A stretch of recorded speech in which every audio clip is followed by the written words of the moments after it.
Great morning, holy brothers!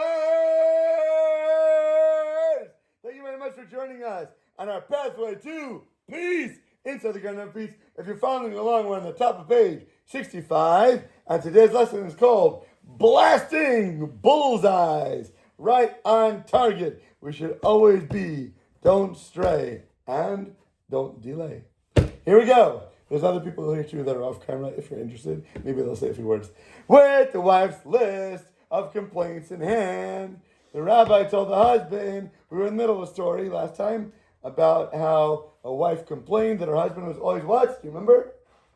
He was always not on time. He was always late because whatever excuses he had while he wasn't there, obviously were more important than his wife's wanting for him to be there. Because she had to go to a class, or she wanted to go exercise, or she wanted to go to work, whatever it might be, but she could never leave on time because he was always late. And the rabbi told him, all your problems in life is because you're not making her your number one priority in life, and you're using your excuses above her. With the wife's list of complaints in hand, Rabbi told the husband that all of her grievances rotate around the central issue that she was less than the highest priority in his life. She may have been important. She may have been very much his world, but it wasn't enough. She could have been number, let's say, 3 or 2 on the top of his list, but there was always something else that came above what she meant to him.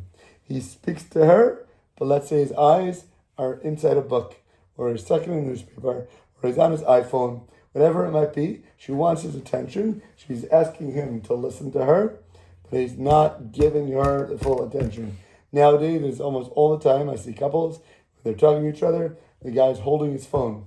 Even if he's not on it, looking at Instagram or Facebook, the fact that he has it in his hand is already showing a lack of care and chutzpah towards the person. They talk about business meetings all the time when they go to meet clients.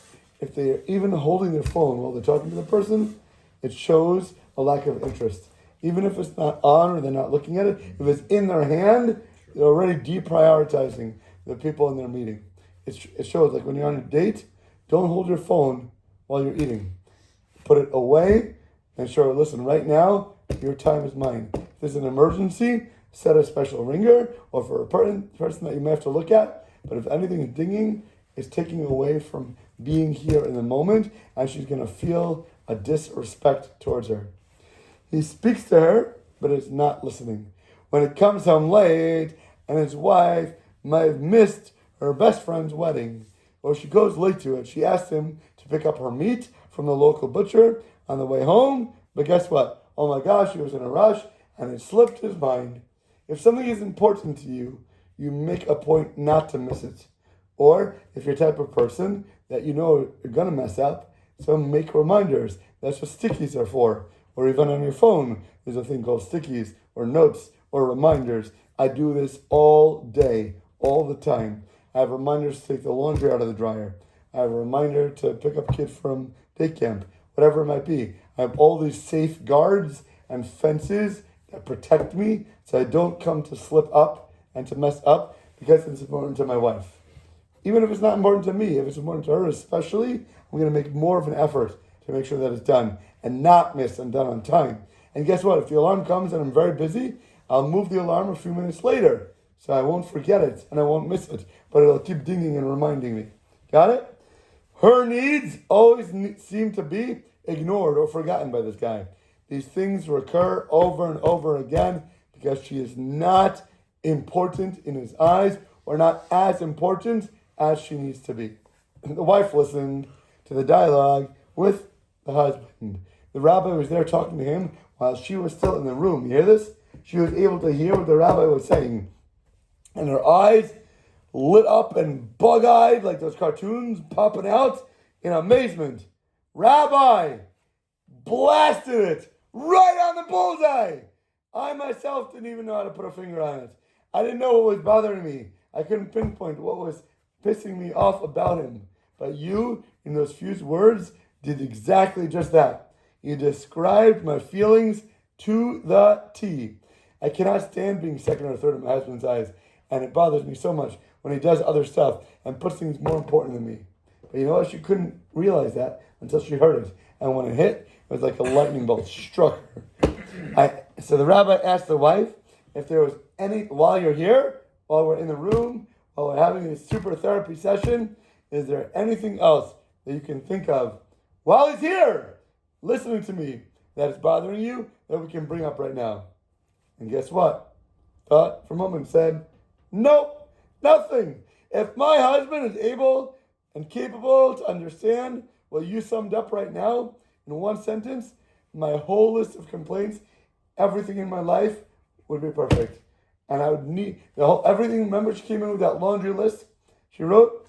He said she came up with a whole list of complaints to the rabbi. This and this and this and this and this were all problems. And Alon said, I don't know how she fits it on one page, right? She said, all of this is insignificant. If he would do that, everything on my list would be gone. I would have nothing else to complain about. Because all those fall under that one umbrella of just making her the number one priority. It would all be done and taken care of. Super simple. That's all we need to be. Have that mindset. All taken care of like that. A woman's oxygen, her vitality and lifeline. To understand the underlying rationale behind the principle of making a wife the first place priority, we must realize that Hashem created these wonderful women in such a way that her vitality, her life comes from a sense of dignity. King David alluded to this in Psalm 45 when he said, the entire dignity of a princess is internal. In other words, a woman's soul will thrive on that dignity. A slight to her honor or to her prestige or failing to respect that wife is like robbing her lungs and cutting it off from oxygen. She couldn't breathe, couldn't live without it. Don't think that living with a woman is like living with your buddy, like living with your friend, or even a business partner. She's not your chill bro, yo. Between men, the tactic agreement of, if I'm okay with you, you must be chill with me. That works completely fine. When you have somebody like a friend you can chill with, playing Fortnite with, playing cards with, going drinking with, that's your buddy. But are women like men, my friend? No. Women are from Mars. And men are from Venus, or opposite. The rules of living with women are completely different. If you've never met a woman before, or you've never been on a date before, I promise you got another thing coming for you. One must know what makes her tick, tick, tick, tick, tick, tick, how she thinks, what she likes, what she despises, what she hates, what's going to drive her crazy.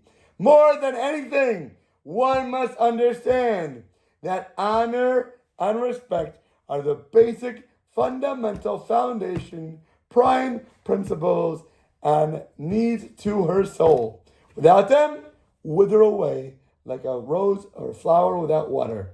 She derives her honor first and foremost from the feeling that she is the most important thing in her husband's life and in his eyes, and she must feel loved more than anyone else, and she must feel loved more than anything else in his life. If she sees that he's reading a book, she wants attention, she needs the garbage out, and he's on his phone, anything, it could be anything in the world that's going to detract from her attention is going to be critically important and vital to that marriage. As long as the husband fails to give his wife that feeling, they will never, ever, ever be happy together. Doesn't matter how many vacations he takes her on. Doesn't matter how many tickets he buys her to the best Broadway shows that she loves to go see every single week. Those are going to be little Band-Aids on a carotid artery that is gushing. All the blood is coming out of her life. That is sipping, what's the word? Sapping. Sapping her from life, completely taking everything away. In this chapter that we are discussing, we will illustrate what it means to make your wife happy. Not just superficially happy on the outside for a few minutes, but deep down at the core, How do you have somebody that's going to really love you and be happy, besimcha, from the inside out?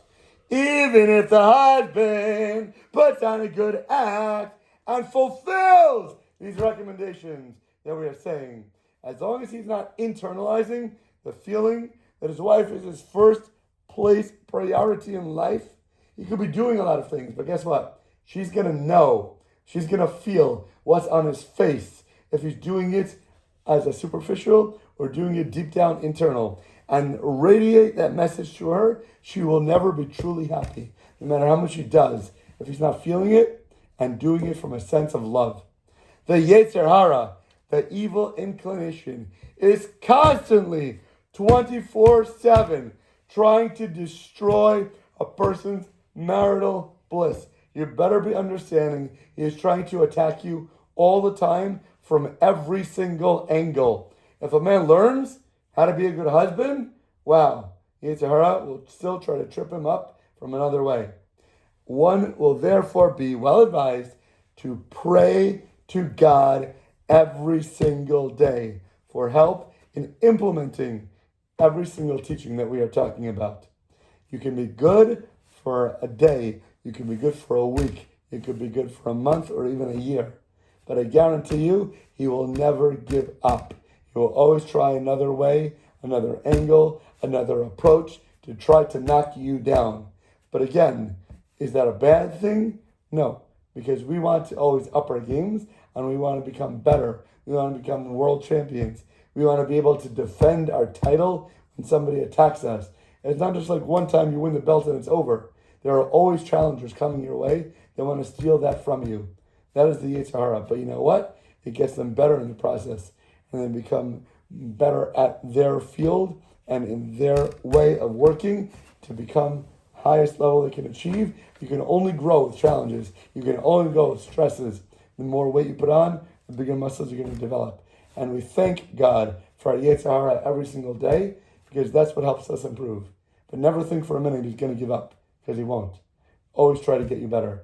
And it's going to come through some form, through your wife herself, because her goal, her mission in this world is to what?